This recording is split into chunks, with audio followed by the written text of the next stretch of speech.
Large crowds were traveling with Jesus, and turning to them, he said, "If anyone comes to me and does not hate his father and mother, his wife and children, his brothers and sisters, yes, and even his own life, he cannot be my disciple.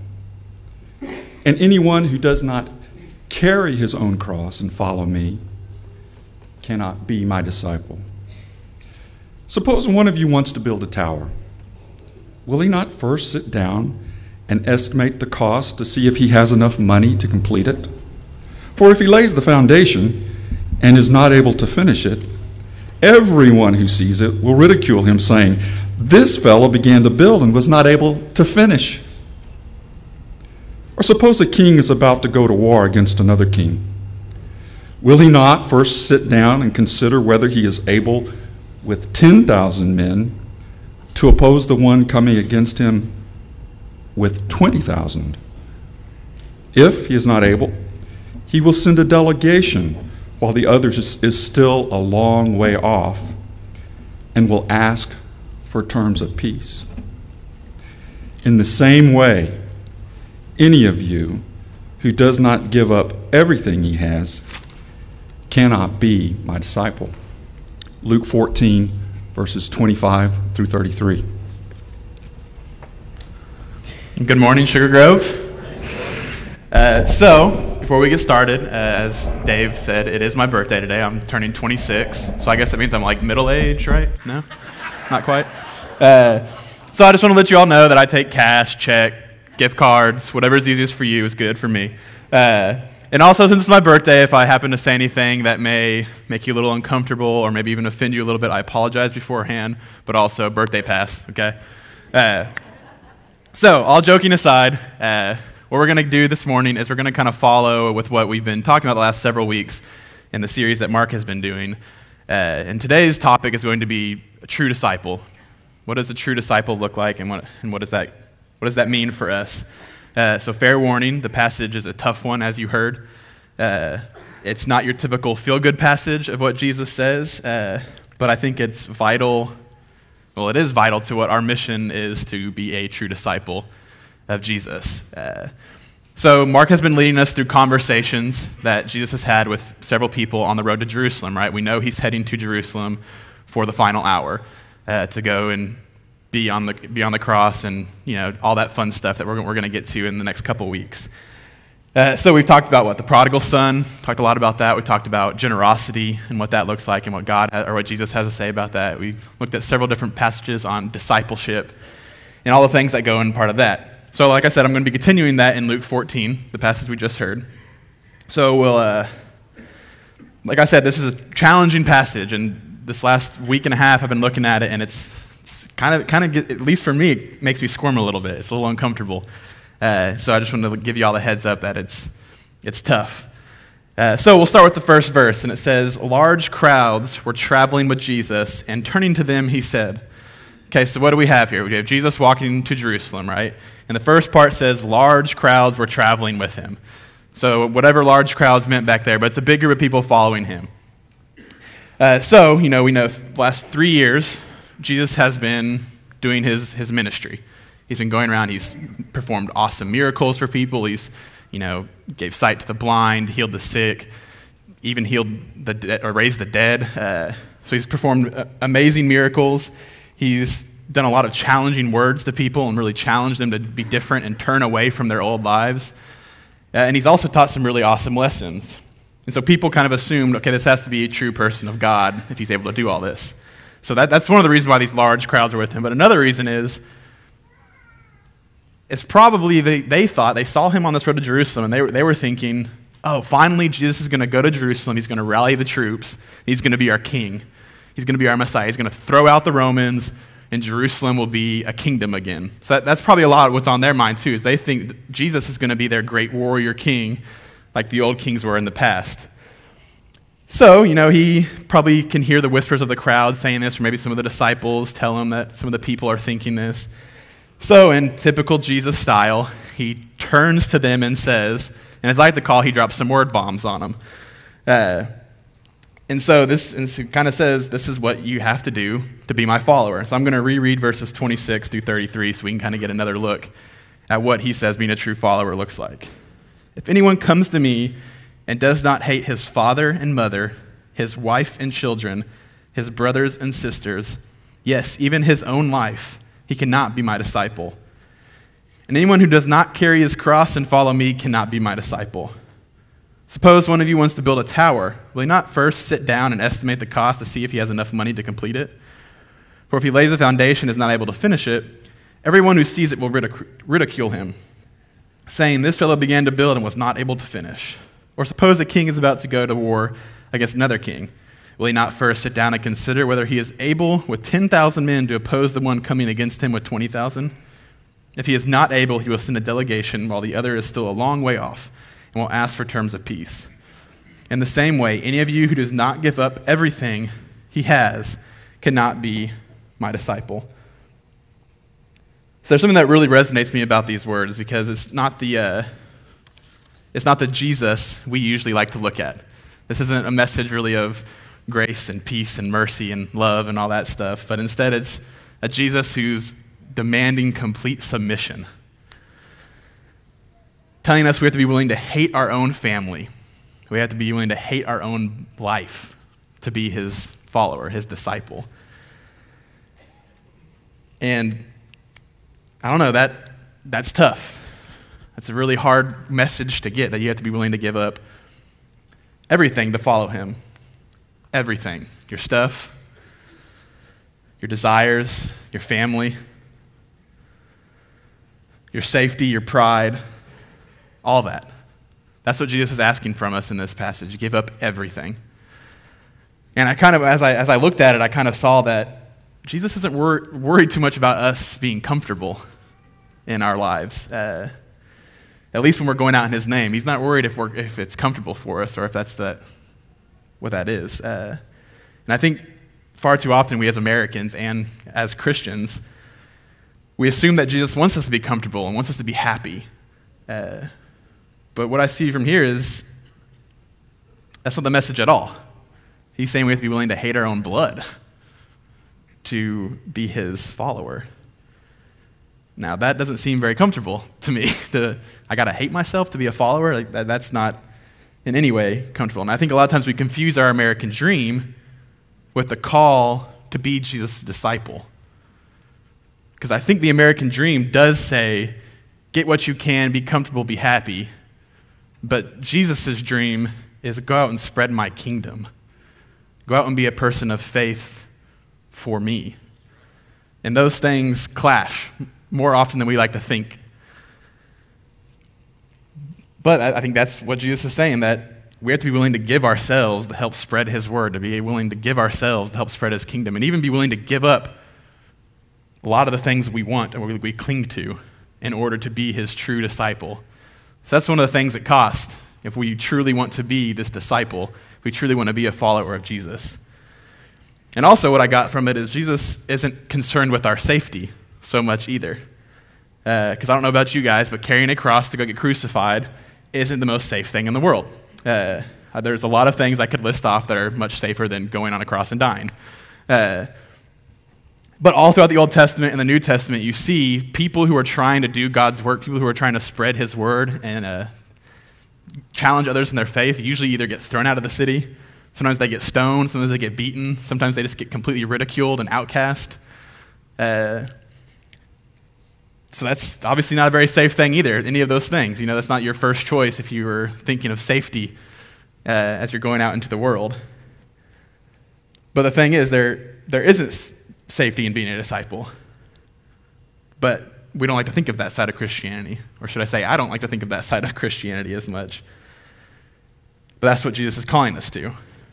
And so I kind of wonder, what if we changed our prayers and our mindsets from God, keep us safe, to God, what is your will in this part of my life? That mindset, I think, could dramatically change the way we go about spreading his kingdom. Because far too often, we do settle for, God protect me, God help me be safe, help do this. And instead it's, God, what do you want me to do here? Because the thing is, if we start challenging ourselves in that way, A, we'll probably get to experience some really cool things, but B, I bet you'll be in some either very uncomfortable or maybe even an unsafe atmosphere every now and then. And so the challenge we get from these two parts is Jesus is asking us, stop trying to be comfortable, let's stop trying to be safe in our faith and really start asking what God desires from us and what that can mean in our lives and what that can mean in spreading his kingdom. And the last main point I got from this is what Jesus says in verse 33. In the same way, any of you who does not give up everything he has cannot be my disciple. So the question you have to ask then from this is, are you willing to give up everything? I think this is a question you need to ask yourself every day, every week, and each of us has to ask it to ourselves personally. This is what Jesus is asking us. Are you willing to give up everything to be my disciple?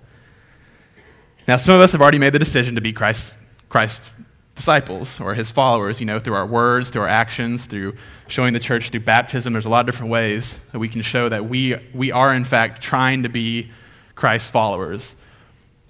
But I think a lot of times we still cling on to a lot of stuff in our life. At least I know for myself, I cling to my own selfishness a lot.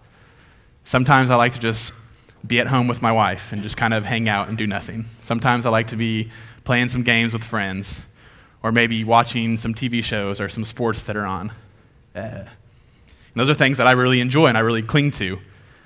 And sometimes when I look at this passage and God asking me, Jason, give it up to go do this, I'm afraid I might say no sometimes. And that's where it's tough. And I'm sure a lot of you in here can maybe relate to what I'm saying. Is there's things in your own life that are kind of your go-to thing. You kind of cling to it more than other things. Maybe it's a sports team. Maybe it's going out and doing something in particular. Maybe it's movies. Maybe it's TV shows. I don't know. Fill in the blank for what it is for you that you really, really spend a lot of free time doing. If a moment comes where Jesus or God is calling you to do something else, and he asks that question, give it up, what's your answer? Like I said, it kind of makes me a little bit afraid at times because, like I said, I don't know if I'll always say, yeah, I'll give it up. And that's where the challenge is in this passage. That's where the challenge is for all of us in being a true follower of Jesus. We have to weigh those options. We have to sit down every once in a while and think, God, can I give up this stuff? Because the thing is, I truly want to be his disciple, right? I truly want to be his follower and spread his kingdom, but it's hard. And that's the thing that this verse is saying is it's not easy. You have to sit down and weigh the options. You have to be willing to look at your own life and look at the things around you and say, are you willing to do this? Are you willing to be my true disciple? Not just a fan who follows behind and walks with them to Jerusalem, but are you willing to go and take up your cross and die for your faith and die for him? So that's the thing he's asking. Give up everything. And so the biggest thing I can see is we have to stop trying to play it safe in our faith. Because that's not what he's asking from us. He's not asking for safety. We got to stop trying to rely on comfort in our faith. A lot of times we get to a point where we're feeling really good about our faith, or maybe we help someone come to Jesus, or maybe we shared a message with somebody and we get really comfortable and we're happy about it, but then we stop. And I think the main source of being able to spread God's word and spread his kingdom is constantly putting yourself in uncomfortable positions when it comes to your faith. And it's not easy, not at all. And I understand that, and that's something that I constantly am trying to push myself to find out how I can be uncomfortable in spreading my faith to people. Because really, the biggest part of uncomfort is typically it just means you're not in control. And that's what we like. We like to know that we have everything on lockdown. We can control all the extra things that happen. When you're out there putting your foot forward to spread your faith or do something big for God's kingdom, you release the control to someone else or at least to God and kind of just leave it up to him. And that's where the challenge is. But like I said, I think we need to stop relying on comfort to spread our faith and instead look for uncomfortable ways to be out there in the world helping spread his kingdom. And the last thing I think is we just got to stop tricking ourselves, or at least me, I got to stop tricking myself into thinking that I'm being a disciple when there's still a lot of things that I cling to. There's things that I'm not willing to give up completely.